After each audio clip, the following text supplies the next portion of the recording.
ہمیں بھی کوئی اور چلا رہا ہے. مسلم لیگ نون کی حکومت کے وزیر اعظم شہباز شریف ہے، لیکن چلا کوئی اور رہا ہے. یہی پنجاب میں انہوں نے کہا گجرانوالہ میں ہم نے 5-6 لوگوں کے نام لیے تھے تو سب کو سبتا طاری ہو گیا تھا، اب جمہوریت بائے نام ہے. ان 5-6 ناموں میں تو ناظرین قمر جاوید باجوہ کا تھا. کیا اب قمر جاوید باجوہ کے نام پر جسے نواز شریف 2018 کے الیکشن کی دھاندلی کی وجہ کہتے رہے، کیا ان کے خلاف اب جائیں گے؟ ان کی بھائی وزیر اعظم کو کارروائی کریں گے؟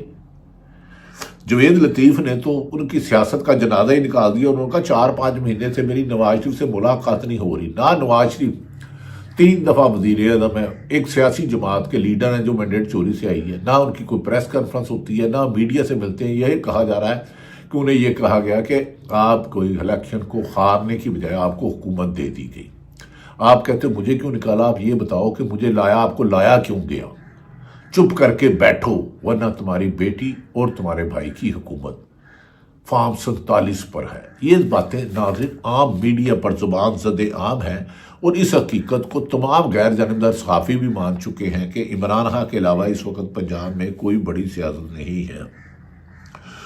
اب یہ کہا گیا ہے محمد زبیر نے کہ اگر پنجاب میں حکومت نہ ملتی، چوری کا مینڈیٹ نہ ملتا، تو اس کا مطلب ہے انہوں نے کیا کرنا ہے. ناظرین پی ٹی اے کی پارلیمانی پارٹی کا بھی گزشتہ روز اجلاس ہوا. انہوں نے کہا الیکشن چوری کے پہلے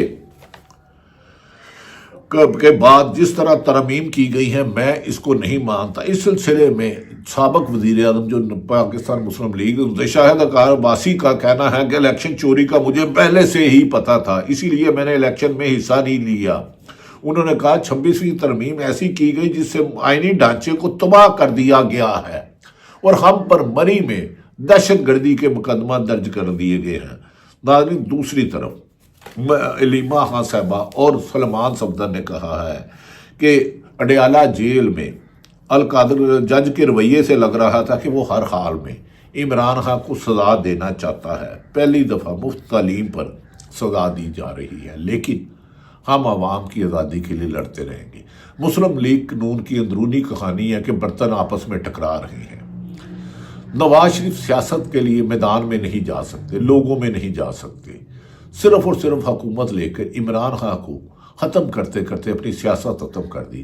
اور عمران خان نے اگر آخری ترک کا پتہ جسے وہ جنوری میں اناؤنس کریں گے، وہ حکومت سے اس کے بعد حکومت کا ٹھہرنا مشکل ہی نہیں ناممکن ہوگا. اگر زبردستی ان کو مسلط کیا گیا تو ملک کی لیے نقصان دہ ہوگا. ہمارے اداروں کو سوچنا ہوگا کہ پاکستان سب سے پہلے حکومتوں سے دوستی رشتہ داریاں یا ساتھی مخالفات کو آئینی ذمہ داریوں اور قانونی ذمہ داریوں میں قائل نہیں ہونا چاہیے. اللہ تعالیٰ پاکستان کا حامی و ناصر ہو. پاکستان زندہ باد.